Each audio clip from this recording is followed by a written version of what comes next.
Anda kembali di Selamat Pagi Indonesia. Pemirsa, kasus bayi tertukar di Bogor, Jawa Barat berbuntut panjang. Kini orang tua S dan D memolisikan pihak Rumah Sakit Sentosa atas dugaan tindak pidana yang mengakibatkan kedua bayi tertukar. Kedua orang tua yang bayinya tertukar menolak kompensasi yang ditawarkan oleh pihak rumah sakit dan memutuskan untuk menempuh proses hukum. Melalui kuasa hukumnya, orang tua S dan D membawa sejumlah barang bukti untuk melengkapi berkas laporannya ke Polres Bogor, yakni hasil tes DNA dan gelang identitas yang dibuat oleh rumah sakit. Kuasa hukum orang tua S dan D mendasari laporannya dengan Undang-Undang Perlindungan Konsumen Pasal 62 yang menyasar korporat bukan individu.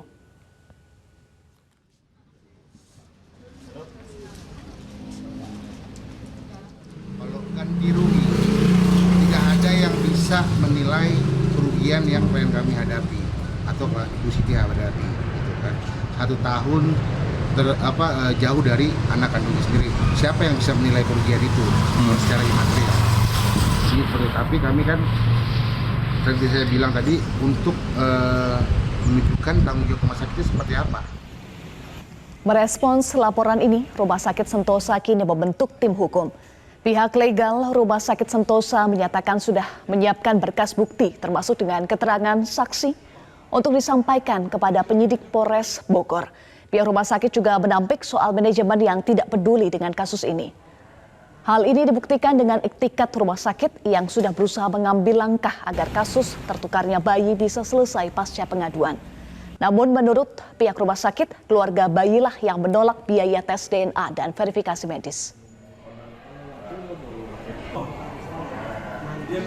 Permasalahan pokok terkait dengan bayi tertukar itu sudah diselesaikan secara baik oleh kepolisian, di mana kepolisian lalu kemudian berdasarkan hasil puslap 4 itu kemudian sudah merespon dengan membaca hasil tes DNA dan kemudian dari hasil itu ketahuan bahwa memang benar bayi tertukar.